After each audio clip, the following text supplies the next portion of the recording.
제가 어렸을 때 친구들이랑 자주 했던 놀이가 있는데요. 아직도 우리 애들도 그런 놀이를 하더라고요. 그래서 이 놀이는 앞으로도 계속 있을 것 같다라고 생각했습니다. 그 놀이가 무엇인가 하면 바로 숨바꼭질입니다. 뭐 별거 아닌 것 같은데 아이들 굉장히 좋아합니다. 룰도 굉장히 단순해요. 어떻게 하면 되죠? 잘 숨으면 돼요. 그래서 아이들이 좋아하는 것 같습니다. 근데 아이들이 숨바꼭질 하는 거 보니까 잘 못해요. 잘 못한다는 의미가 뭔가 하면 잘 못 숨습니다. 안전한 곳을 잘 찾지 못하는 것 같아 보였어요. 근데 그 놀이하는 것을, 아이들이 그 놀이하는 것을 가만히 지켜보면서 제가 무언가 하나 깨달은 것이 있었습니다. 그것이 무엇인가 하면 나는 안전한 곳에 살고 있나? 라는 생각을 한번 해봤습니다. 여러분들은 어떠세요? 안전한 곳에 살고 계십니까? 그렇지 않습니까? 오늘 룻기 3장을 읽었는데 룻기 2장 끝과 룻기 3장 사이에는 약간 텀이 있어요. 약간 시간의 텀이 있습니다. 한 2달 정도 지난 후의 일입니다. 룻이 매일 보아스의 그 밭에 가서 이삭을 가지고 오죠. 첫날 얼마큼 가져왔다고 제가 말씀드렸어요? 한 에바, 한 22리터 정도 가져온 거예요. 근데 생각해 보세요. 만약에 2달 동안 매일 그와 같이 가져왔다면 얼마나 될까요? 무려 48에바나 됩니다. 그게 몇 리터예요? 거기다가 22 곱하면 알 수 있겠죠. 한 1년은 먹고 살 만큼 많은 곡식을 가지고 왔습니다. 그렇다면 우리가 이 시간 한번 질문해 볼 필요가 있는 거예요. 더 이상 룻과 나오미는 어렵지 않겠구나. 이들은 안전하겠구나. 이들은 행복하겠구나 라고 생각할 수 있습니다. 그런데 과연 그럴까요? 룻이 안전한 가운데 지금 있는 것일까요? 이스라엘은 추수를 3번 합니다. 첫 번째는 4월에서 5월 사이에 하는데 이때는 보리 추수를 해요. 그 다음에 추수는 6월부터 7월까지 합니다. 이때는 밀을 추수해요. 오늘 본문에 보니까 이 룻은 이 보리와 밀을 밀 추수할 때 있었다라고 이야기했죠. 그래서 2달 정도 되는 것입니다. 그 다음에 9월에서 10월 사이에는 과일을 추수하게 됩니다. 룻의 입장에서 보면 지금 든든한 댁이 있어요. 누구냐 하면 보아스입니다. 이제 보아스 밭에 가기만 하면 풍족하게 이 모든 것들을 누릴 수 있습니다. 추수할 때마다 가기만 하면 돼요. 세상에 이거보다 더 쉬운, 이거보다 더 공짜의 삶이 어디 있습니까? 추수가 왜 기뻐요? 씨를 뿌리고 그 다음에 농작물을 키우기 위해서 애쓴 그 모든 수고의 열매가 마지막에 추수에 있기 때문 아닙니까? 그런데 룻은 앞에 이 모든 것들을 생략해도 돼요. 그냥 힘들고 어려운 그 삶을 살다가 추수할 때 가서 조금 얻고 추수할 때 가서 조금 얻고 그렇게 살면 됩니다. 참 나쁘지 않은 삶이죠. 그렇죠? 다시 여러분들께 질문하겠습니다. 혹시 여러분들의 삶은 어떠십니까? 여러분들의 삶은 안전합니까? 이제 좀 먹고 살만하다라고 이야기할 수 있어요. 연금 받아서 살고 있고 또 자녀들 장성해서 또 다 밥벌이에서 살 수 있고 또 좋은 직장에서 안정적인 수입을 얻고 살 수도 있고요. 또 여러 가지 기술을 통하여서 뭐 어느 때든지 필요하면 그걸 통하여서 또 먹고 살 수 있을지도 모릅니다. 만약에 우리 가운데 이 모든 것들이 주어졌다 하면 괜찮고 행복한 삶인가요? 안전한 삶인가요? 나오미는 그렇지 않다라고 지금 이야기하고 있어요. 지금 룻의 삶과 나오미의 삶이 안전하지 않다라고 지금 이야기하고 있는 것입니다. 1절 보도록 하겠습니다. 룻의 시어머니 나오미가 그에게 이르되 내 딸아 내가 너를 위하여 안식할 곳을 구하여 너를 복되게 하여야 하지 않겠느냐. 지금 나오미의 관점은 세상의 관점과 지금 다릅니다. 우리가 지난주에 살펴본 것처럼 나오미는 이제 영적인 눈이 깨어 있는 거예요. 그래서 나오미는 무엇이 옳은 것인지, 무엇이 영적으로 옳은 것인지 온전히 볼 수 있는 눈을 갖게 되었습니다. 근데 그 눈으로 볼 때 이 룻의 삶이 안전하지 않다라는 거예요. 왜 그런가 하면 이 1절에 따르면 이 룻은 안식할 곳에 지금 있지 않기 때문에 그렇습니다. 굉장히 중요한 부분이에요. 나오미가 뭐라고 이야기하냐면 너를 위해서 안식할 곳을 구하여 너를 복되게 하여야 하지 않겠느냐 이렇게 이야기합니다. 여기에 엄청난 영적인 진리가 있어요. 우리가 다른 사람이 세상이 부러워할 만한 그런 곳에 있을 때 안전한 것이 아니고 안식할 곳에 있을 때 이때 삶이 복된 삶을 살 수 있다라는 것입니다. 여러분들 복받기 원하십니까? 안 원하시는 것 같아요. 이 복이 얼마나 좋은데 안 원하십니까? 복받기 원하십니까? 네. 그렇죠. 복받기 원하죠. 근데 어디에서 복을 받는데요? 안식할 곳에 있을 때 복을 받는다라는 것입니다. 그럼 과연 이 안식할 곳이 무엇인가 우리가 살펴봐야겠죠. 우리가 성경적으로 안식이다 하면 첫 번째 생각나는 것이 뭐예요? 쉬는 거. 안식해야겠어요. 너무 피곤해서 안식해야겠어요. 안식은 그냥 쉬는 것 이렇게 생각하는 경우가 있습니다. 또 안식은 뭔가 강제적인 것처럼 느끼기도 합니다. 안식일을 꼭 지켜야 돼요. 안식일 안 지키면 안 됩니다. 제 대학교 다닐 때 저희 학교에는 저희 초교파 그 학교니까 그 온갖 그 디나미네이션 그 교단을 갖고 있는 학생들이 다 몰려옵니다. 주일날 공부를 안 해요. 야, 내일 시험인데 공부해야지. 공부를 안 해요. 그래서 야, 너 공부해야지. 내일 퀴즈인데 너 지난번에도 못 봤잖아. 안 된대요. 공부 안 한대요. 왜 안 해? 안식일날 공부하면 안 된다. 막 이러는 거예요. 그래서 야, 그러냐? 근데 알고 보니까 밖에 나가서 놀고 오는 거예요. 야, 안식일에 놀고 오는 건 괜찮냐? 제가 이렇게 질문한 적이 있습니다. 뭔가 안식하면 강제적인 것 같은 그런 느낌이 들 때도 있다는 것입니다. 그런데 그런 것이 아니에요. 오늘 이 안식은 뭐라고 이야기하냐면 그러한 것을 이야기하는 것이 아니라 어떤 장소, 플레이스를 이야기하고 있어요. 사실 성경적인 그 안식은 두 가지 의미를 갖고 있는데 첫 번째 무엇인가 하면 그 장소입니다.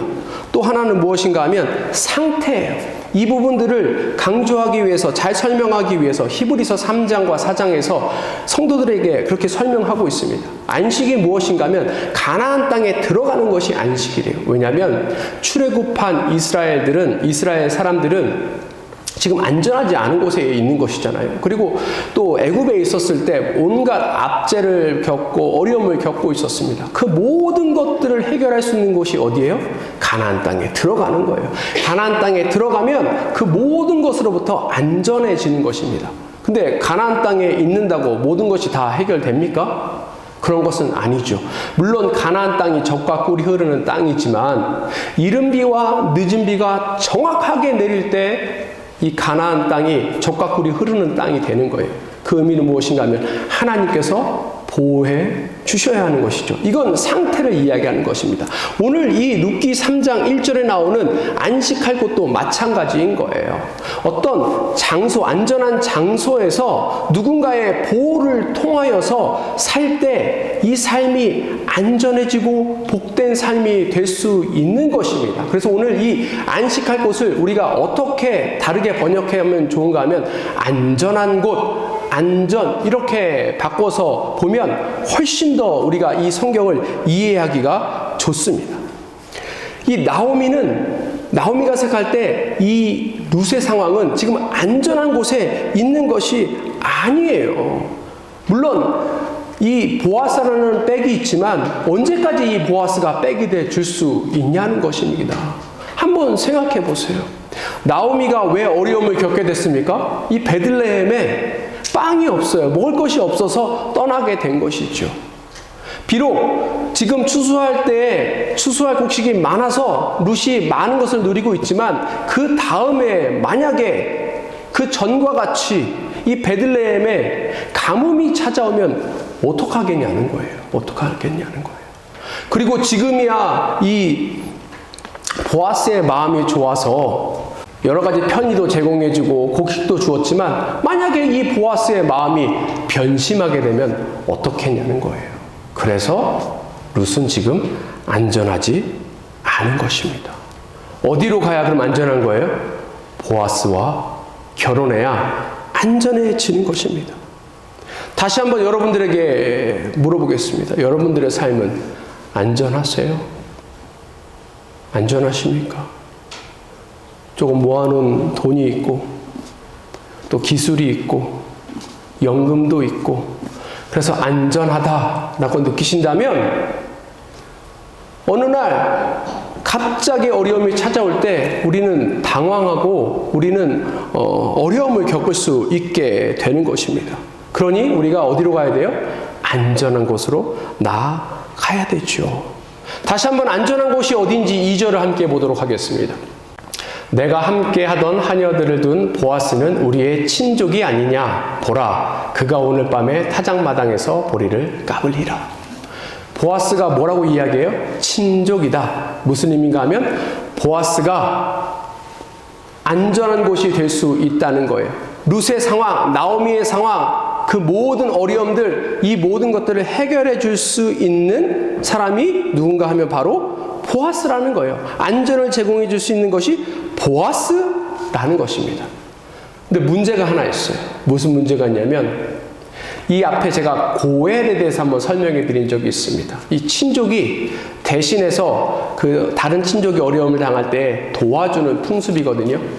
만약에 누군가가 너무나도 어려워져서 자기의 땅을 팔 수밖에 없는 상황이 됐어요. 그러면 이 땅이 다른 사람한테 팔리면 이 땅이 누구 땅이 됩니까? 다른 사람 땅이 되는 거예요. 그런데 성경에는 그렇게 하지 말라고 되어 있죠. 그래서 친척이 대신 이 땅을 사줍니다. 그리고 다시 그 땅을 가질 수 있게끔 도와줘요. 이게 고엘의 제도입니다. 또 하나는 무엇인가 하면 너무 이제 땅 팔 것도 없어요. 너무 가난해요. 그러면 스스로 노예가 됩니다. 자기 자신을 다른 사람에게 팔아요. 근데 이스라엘은 노예로 살 수 없게 되어 있습니다. 하나님이 자유케 해주셨기 때문에 그렇죠. 그래서 어떻게 해요? 친척이 대신해서 그 사람의 몸값을 지불하고 그 사람을 자유하게 해주는 거예요. 또 어느 가문이 있는데 대가 끊어졌습니다. 아들을 못 낳았어요. 그럼 그 가문이 사라지게 되는 것이죠. 근데 이것은 이스라엘의 그 관습에서 보면 굉장히 어려운 그런 상황이고 굉장히 비참한 그런 상황입니다. 아주 모멸감을 겪는 그런 순간이에요. 그래서 대신 친척이 결혼해주고 아들을 낳아주고 그 아들이 그 대를 그 가문을 이을 수 있게 도와주는 거예요. 이게 고엘입니다. 지금 그 역할을 누가 할 수 있는 거예요? 보아스가 할 수 있는데 보니까 보아스 앞에 다른 어떤 사람이 있는 거예요. 순서가 어떤 사람이 있고 그 다음이 보아스입니다. 그래서 보아스랑 결혼하고 싶어도 결혼할 수 없는 그런 상황에 되어버린 거예요. 그래서 한 가지 묘수를 나오미가 생각해냅니다. 3절과 4절 보도록 하겠습니다. 그런즉 너는 목욕하고 기름을 바르고 의복을 입고 타작마당에 내려가서 그 사람이 먹고 마시기를 다 하기까지는 그에게 보이지 말고 그가 누울 때에 너는 그가 눕는 곳을 알아다가 들어가서 그의 발치 이불을 들고 거기에 누우라. 그가 내 할 일을 내게 알게 하리라 하니. 이게 이제 나오미가 룻에게 알려준 방법입니다. 이게 무슨 말인지 잘 이해하시겠어요? 잘 납득이 되십니까? 그냥 어렸을 때부터 성경 보고 이게 딱 믿고 이게 진리야 하면 저게 아무렇지도 않을 수 있거든요. 근데 보면 이상해요. 이상합니다. 젊은 처자가 남의 집에 가서 자고 있는 남자 앞에 옷 갈아입고 가서 거기 있으라는 거예요. 그 방에 있으라는 거예요. 얼핏 보면 뭐예요? 젊은 룻이 늙은 보아스를 유혹하는 것처럼 보입니다. 이런저런 방법이 안 되니까 그냥 일단 첫날 밤을 치르면 그 다음엔 다 해결되게 돼 있어. 이런 방법을 지금 제시하는 것입니까? 아니에요. 지금 이것은 유혹하는 것도 아니고 불법을 저지르는 것도 아닙니다. 앞에 제가 고엘이라는 그 보아스가 고엘 중에 한 명인데 설명해 드렸죠. 이런 좋은 시스템이 있으면 공식적으로 하면 되잖아요. 그렇죠? 낮에 공식적으로 하면 됩니다. 지금 보아스가 우리의 친족이고 우리가 이러이러한 상황이 있으니까 보아스가 우리의 고엘이 돼주고 보아스가 이 룻과 결혼해주면 우리 가문이 다시 살아날 수 있고 우리 어려움이 해결될 수 있습니다. 공개적으로 이 모든 것들을 할 수 있어요. 이것들이 그 법령으로 정해져 있는 것 아닙니까? 그런데 왜 이 방법을 선택하지 않았을까요? 그 이유는 룻이 이방 여인이기 때문에 그래요. 그렇죠. 당시 폐쇄적이고 율법적인 이 이스라엘 사회에서 누가 이방 여인이랑 결혼합니까? 그러면 안 된다고 하는데, 그래서 지금 이와 같은 방법을 선택할 수밖에 없는 것이죠. 못한다고 포기합니까? 안전한 곳이 어디 있는지 아는데 안 된다고 포기해요? 그것이 아닌 것이죠. 대신 우리가 이상한 오해를 하지 말아야 됩니다. 이 부분은 에스겔서 16장 8절에서 10절까지의 그 모습을 통해서 우리가 볼 수 있습니다. 함께 보겠습니다. 내가 내 곁으로 지나며 보니 내 때가 사랑을 할 만한 때라. 내 옷으로 너를 덮어 벌거벗은 것을 가리고 내게 맹세하고 언약하여 너를 내게 속하게 하였느니라. 나 주 여호와의 말이니라. 내가 물로 내 피를 씻어 없애고 내게 기름을 바르고 수놓은 옷을 입히고 물돼지 가죽신을 신기고 가는 배로 두르고 모시로 덧입히고. 오늘 4절에 나왔던 그런 단어들이 지금 나와 있죠. 이게 무엇인가 하면 결혼할 때 모습을 지금 보여주고 있는 거예요. 지금 나오미가 룻에게 이와 같이 하고 보아스 방에 들어가라 라고 이야기하는 것은 보아스에게 지금 룻이 청혼하고 있는 거예요. 지금 예비 신부의 모습을 입고 가서 내가 당신에게 지금 청혼합니다 라고 이야기하는 거예요. 그러니 이게 어떤 이상한 유혹을 하는 것도 아니고 불법을 저지르는 것도 아닙니다. 그런데 관건이 있죠. 뭐가 관건이에요? 사랑하는 두 남녀가 있습니다. 한 사람이 이 사람에게 청혼을 해요. 보통 미국 보면은 무슨 그 스포츠 경기할 때 그런 거 많이 합니다. 몇만 명이 앉아있는데 갑자기 카메라가 한 커플을 딱 찍고 있고, 남자가 무릎을 꿇고 반지를 딱 꺼내서 여자한테 이제 결혼해 줄래? 라고 이렇게 물어보죠. 그럼 여자들이 굉장히 당황스러워 합니다. 왜냐하면 수많은 사람들에서 프로포즈를 지금 받고 있는 것이거든요. 물론 그 프로포즈를 기다리고 있으면 예스 하면서 뭐 이렇게 부둥켜 안고 키스도 하고 좋아하겠지만, 가끔 보면 그걸 원치 않는 사람이 있어요.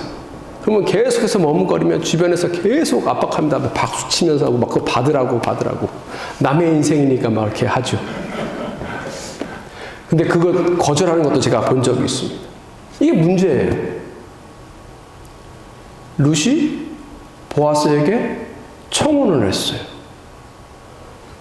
그런데 보아스가 그 청혼을 안 받아들이면 어떡합니까? 어떡하죠? 청혼을 안 받아들이면 그러면 그냥 그런 인생 계속 살게 되는 것입니까? 그런데 만약은 없는 거예요. 4절 후반부 보도록 하겠습니다. 그가 내 할 일을 내게 알게 하리라 하니. 이게 지금 나오미가 이야기한 것이거든요. 룻, 며느리야, 딸아, 너는 보아스 방에 들어가라. 그러면 뭔가 일이 시작될 것이다. 나오미가 지금 헛된 바람입니까? 아니에요. 나오미는 믿음이 생겼어요. 어떻게 믿음이 생겼습니까? 보아스가 룻을 돕는 그 모든 것을 통해서 지금 영적인 눈이 활짝 열린 거예요. 그리고 이 도움 건너편에 우리가 보이지 않는 그 손길이 있다는 것을 알게 되었습니다. 이 손길은 누구의 손길입니까? 우리 하나님의 손길이죠. 보이지 않는 하나님께서 지금 도우신 것을 알기 때문에 나오미는 이와 같이 할 때 하나님께서 도우실 것이다 라는 강력한 믿음이 있게 된 거예요. 이 이야기를 듣고 룻은 그 다음에 어떻게 합니까? 5절 보겠습니다. 룻이 시어머니에게 이르되 어머니의 말씀대로 내가 다 행하리이다 하니. 쉽게 얘기해서 지금 룻이 나오미가 한 이야기에 대해서 뭘 한 거예요? 두 글자로? 순종한 거예요. 순종. 이 룻은 어떻게 순종하게 됐습니까? 이게 맹종이에요? 아니죠. 룻도 발견한 거예요. 뭘 발견했어요? 하나님의 보이지 않는 손길이 그를 덮고 있다라는 사실을 알게 된 것입니다. 그래서 지금 순종하고 담대히 나아간 거예요. 이것을 히브리서 4장 16절에서는 이와 같이 표현합니다. 그러므로 우리는 긍휼하심을 받고 때를 따라 돕는 은혜를 얻기 위하여 은혜의 보좌 앞에 담대히 나아갈 것이니라. 사랑하는 성도 여러분, 어디가 안전한 곳이에요? 주님 안이 안전한 곳입니다. 보아스는 예수님을 상징하는 것이죠. 우리가 예수님 안에 있을 때 안전한 거예요. 그런데 가끔 우리는 우리 삶을 바라보면서 막 재요. 아직은 갈 때가 아니다. 아직은 부족하다. 내가 이것만 해결하고 가겠어요. 내가 이게 해결되면 가겠어요. 제가 수많은 변명을 듣습니다. 근데 그게 지금 필요 없는 거예요. 히브리서 4장 16절에는 뭐라고 얘기해요? 때를 따라 돕는 은혜를 얻기 위해서 은혜의 보좌 앞에 어떻게 나가래요? 담대히 나아가라고 하는데 이렇게 해석하지 말고 뻔뻔하게 라는 단어로 우리가 교체해서 한번 읽어보세요. 훨씬 더 은혜가 됩니다. 때를 따라 돕는 은혜를 얻기 위해서 은혜의 보좌 앞에 어떻게 나가래요? 뻔뻔하게 나아가라는 것입니다. 뻔뻔하게 나아가세요. 왜요? 하나님 우리 아버지 되시잖아요. 그렇죠. 자녀들에게, 장성한 자녀들에게, 특히 대학 간 자녀들에게 전화 잘 안 오죠? 근데 전화가 한 번씩 옵니다. 언제 전화가 와요? 용돈이 떨어졌어요. 얼마나 뻔뻔합니까? 근데 은혜를 받잖아요. 우리가 이와 같이 나아가야 한다는 것입니다. 무엇을 더 이상 잴 게 있어요? 준비할 게 있습니까? 나아가기 부족합니까? 아니에요. 뻔뻔히 우리가 나아갈 때 그곳에서 주시는 하나님의 은혜를 우리가 온전히 누리며 나아갈 수 있는 것입니다. 그곳에 언제 나가실래요? 언제 나가시겠습니까? 약속하셔요? 뭐 쓰실 거예요? 부활절까지는 목사님 제가 꼭 나아가도록 하겠습니다. 뭐 언제까지는 꼭 나아가겠습니다. 아니에요. 지금 우리가 살고 있는, 지금 서 있는 곳이 안전하지 않다라고 느끼면 당연히 안전한 곳으로 당장 가야 되는 것 아닙니까? 그렇죠. 지금 막 집에 막 벽에 금이 가기 시작하고 집이 흔들리는데 내년 부활절까지는 그래도 버텨야 되니까 그때까지 살겠습니다 하는 사람 있나요? 없죠. 6절 보겠습니다. 그가 타작마당으로 내려가서 시어머니의 명령대로 어떻게 했대요? 다 하니라. 그 즉시 한 것입니다. 왜요? 지금의 삶이 불완전하다는 것을 룻도 인정했기 때문에 그래요. 지금의 삶이 부족하다는 것을 인정했기 때문에 그래요. 지금 있는 곳이 안전하지 않기 때문에 어디로 가야 합니까? 안전한 곳으로 나아가야 하는 것이죠. 사랑하는 성도 여러분, 여러분들 지금 삶에 만족하십니까? 만족하세요? 저는 만족 안 했으면 좋겠습니다. 만족하지 마세요. 안전하다고 믿지 마세요. 우리가 하나님께서 주시는 이 안식, 안전함을 날마다 누리며 나아갈 수 있는 거예요. 그럴 때 이걸 통해서 우리가 하나님 죽고 나서 또 예수님 다시 오실 때 이와 같이 안전한 곳에 가겠구나라는 확신도 거기에 들게 되는 것입니다. 세상은 안전하지 않아요. 세상이 우리에게 주는 것 또한 안전하지 않습니다. 거기를 믿으면 안 돼요. 그런데 왜 자꾸 우리 자신을 그곳에 내어놓습니까? 또 왜 사랑하는 자녀를 그곳에 내어놓습니까? 여러 가지 할 말이 많지만 다 하지 않겠습니다. 그런데 그런 모습들을 보면 너무나도 안타까워요. 안타까워요. 이곳에 살고 있는 젊은 사람들, 자녀 두고 있는 사람들, 어떤 모임 좋아하는가? 어떻게 하면 아이를 좋은 대학에 보내고 좋은 직장 잡게 하고 그래서 안전한 삶을 살게 할까? 그것이 안전한 곳이에요? 아니에요? 그것은 안전한 곳이 아닙니다. 안전하지 않은 곳에 자꾸 자녀들을 두면서 이 자녀들이 왜 언제 어느 때 안전한 곳으로 돌아올 것을 기대하십니까? 우리가 자녀들을 안전하지 않은 곳에 몰아넣기 때문에 자녀들은 안전하지 않은 곳에서 그곳이 안전한 곳인 것으로 생각하면서 평생 그렇게 살아가게 되는 거예요. 어느 날 갑자기 안전한 곳에 돌아올 수 없습니다. 그러니 우리가 사랑하는 자녀들을 지금부터 어디가 안전한 곳인지 알려줄 필요가 있는 것이고, 우리 또한 지금 서 있는 곳이 안전하지 않다라고 느끼면 그 안전한 곳으로 나아갔으면 좋겠습니다. 사람들은 더 나은 삶을 위하여서 자신의 삶을 조정합니다. 또 자신의 거처를 옮겨요. 여기 우리 이민교회죠. 여기 이민자들 왜 이민 오셨습니까? 더 나은 삶을 위해서 이민 오신 것 아니에요? 그렇죠. 그럼 이민 오기 전과 지금 이민 온 후의 삶을 보면 지금 삶이 더 나은 삶을 살고 있습니까? 뭐 어느 부분에 있어서 그렇다라고 볼 수도 있겠지만, 우리가 주님 안에 있지 않다면 우리가 그 어느 곳에 가든지 간에 그곳이 안전한 곳이 아니라는 사실을 우리가 기억하며 나아갔으면 좋겠습니다. 세상에서 얻는 기쁨, 만족 이런 것들이 우리에게 안전함을 주지 않아요. 오직 예수 그리스도 안에서 안전하며 나아갔으면 좋겠습니다. 이 시간 우리가 담대하게 그렇게 주님 앞에 나아갔으면 좋겠습니다.